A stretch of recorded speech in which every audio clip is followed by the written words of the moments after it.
Assalamualaikum guys, welcome to my next lecture for MySQL Database course 2014। हमने अपने पिछले lecture में देखा कि MySQL डेटाबेस पर काम करने के लिए हमें XAMPP सर्वर की जो ज़रूरत पड़ी हमने वो इंस्टॉल कैसे किया, और XAMPP सर्वर इंस्टॉल करने के बाद हम अपने इस लेक्चर में देखेंगे कि हमने जब MySQL डेटाबेस बनाना है तो वो किस तरह बनाना है, और हमें MySQL डेटाबेस के लिए जो फाइल्स चाहिए वो फाइल्स कहाँ से मिलेंगी और फाइल्स इंपोर्ट कैसे करनी है। फर्स्ट ऑफ ऑल हमें अपने XAMPP को एक्टिवेट करना है कंट्रोल पैनल से, और जो फर्स्ट टू सर्विसेज है अपाचे सर्विस MySQL सर्विस से हम एक्टिवेट करेंगे। अभी मेरे पास ये एक्टिवेटेड है, तो इसे एक्टिवेट करने के बाद go to browser and type localhost टाइप करने के बाद आपको टूल स्क्रीन से PHP में एडमिन नज़र आएगा। इस पर क्लिक करने के बाद राइट अवे आपके सामने यही विंडो अपीयर हो जाएगी।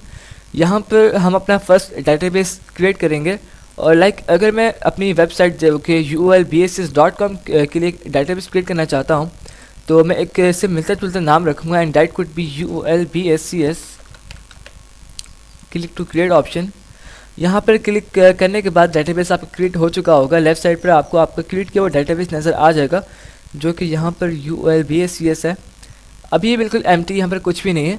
यहाँ पर कुछ करने के लिए हमें टेबल्स क्रिएट करने, और टेबल्स आप क्रिएट करने के लिए मैंने आपके लिए आसानी पैदा कर दी, और ये है कि मैंने ऑलरेडी एक डेटाबेस का जो टेबल्स हैं वो क्रिएट करके रख लिए, ताकि जब आप इस कोर्स को सीख रहे हो, आपको फाइल्स चाहिए हो क्वेरीज एग्जीक्यूट करने के लिए, तो आपको इजीली वो फाइल्स मिल जाएँ। वो फाइल्स आपको अभी भी इजीली मिल जाएंगी। ulbss.com पर जब आप जाएंगे तो अंडर माई ट्यूटोरियल सेक्शन आपको MySQL डेटाबेस का कोर्स नज़र आएगा। यहाँ पर क्लिक करने के बाद आपको वो files in the very first 2 lectures आप जब इनको ओपन करेंगे तो एट द एंड आपको फाइल्स अपलोडेड मिल जाएंगी, और वहाँ पर इनका डाउनलोड लिंक भी होगा, तो आपको इजीली फाइल्स डाउनलोड हो जाएंगी आपके पास। तो फाइल्स डाउनलोड कर लेने के बाद आपको इसी तरह से जिस तरह मैंने अभी डेटाबेस क्रिएट किया ulbss डेटाबेस क्रिएट करना पड़ेगा, और क्रिएट करने के बाद इन फाइल्स को इंपोर्ट करना होगा। इंपोर्ट करने के लिए यहाँ पर आपको इंपोर्ट का ऑप्शन नज़र आएगा। इस पर क्लिक करने के बाद browse your computer to search the files.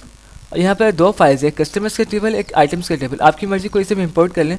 मैं कस्टमर का इंपोर्ट करता हूँ, और इंपोर्ट करने के बाद क्लिक टू गो ऑप्शन, और इसी तरह आपका जो फाइल्स जो जिन पर आपने SQL डेटाबेस काम करना है सारा वो क्रिएट हो जाएंगी। और फाइल्स क्रिएट हो जाने के बाद in the very first lecture मैंने आपको बताया था कि database consists on tables and table consists on rose into columns.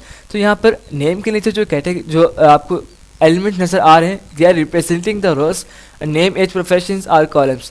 तो इसी तरह एग्जैक्ट आपको जब प्रोफेशनल एक टेबल नज़र आएगा लेफ्ट साइड पर, एक आपको डेटाबेस नेम मैं आपको दिखाता हूँ, नाम नज़र आएगा। डेटाबेस पर जाएंगे आप तो आपको वो टेबल नज़र आएगा जो आपने अभी इंपोर्ट किए, जो कस्टमर का यहाँ पर भी शो हो रहा है, यहाँ पर भी शो हो रहा है, एग्जैक्ट थिंग है।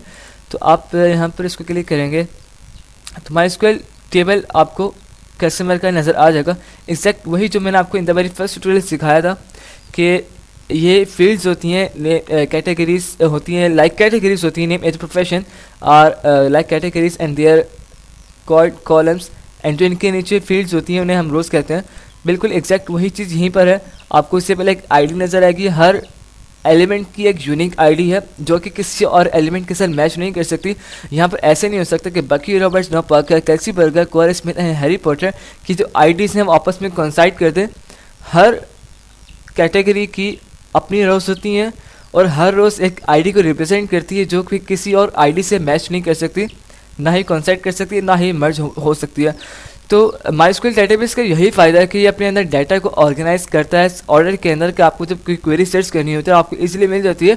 और हमने MySQL डेटाबेस के अंदर यही सीखना है कि हमने MySQL डेटाबेस बनाना कैसे है, क्वेरी एग्जीक्यूट कैसे करनी है, इसका फॉर्मेट किस तरह होता है, ताकि जब आप वेबसाइट के लिए डेटाबेस क्रिएट करें तो एक ज़रा से भी इंजेक्शन का भी चांस ना मिल सके हैकर्स को, क्योंकि आजकल SQL इंजेक्शन बहुत कॉमन है हैकर्स में। तो आप के लिए यह बहुत इंपॉर्टेंट पॉइंट ऑफ व्यू है फॉर क्रिएटिंग डेटाबेस कि डेटाबेस का फॉर्मेट किस तरह होना चाहिए। और हमने अपने ट्यूटोरियल के अंदर इन द होल ट्यूटोरियल्स हमने यही चीज़ सीखनी है कि इन चीज़ों से कैसे बचा जा सकता है, इन चीज़ों को कैसे कंट्रोल करना है, और इन चीज़ों को किस तरह से एग्जीक्यूट करना है, इन चीज़ों को कैसे क्वेरीज जो हैं वो एग्जीक्यूट करके हमने इसको डेटाबेस को ईजी वे में समझना है। तो डेटाबेस की फाइल्स जो इंपोर्ट हो चुकी हैं, फाइल्स आपको आप जब भी मेरा ट्यूटोरियल देख रहे हो तो आपको ये फाइल्स इसी तरह से in the very first 2 lectures यहाँ पर आपको डाउनलोड जब इनका नीचे जाएंगे तो आपको इजीली यहाँ पर डाउनलोड का ऑप्शन मिल जाएगा। तो डाउनलोड आपको फाइल यहाँ पर हो जाएंगे। डाउनलोड फाइल करने के बाद आपने ऐसे इंपोर्ट करनी है और डेटाबेस की जो टेबल्स फाइल है वहाँ पर कस्टमर्स के लिए इंपोर्ट हो जाएगी। अब इंपोर्ट करने के बाद हम नेक्स्ट लेक्चर में देखेंगे कि इन फाइल्स को इंपोर्ट करने के बाद जो एग्जीक्यूट किस तरह करना है, और एग्जीक्यूट करने के बाद इन फाइल्स के साथ हमने खेलना किस तरह से, और इन फाइल्स को सीखना किस तरह से इन फाइल्स के थ्रू। सो होप कि आपको समझ में आया होगा। So don't forget to subscribe if you are watching it on YouTube or any other hosting provider services. Take care, bye.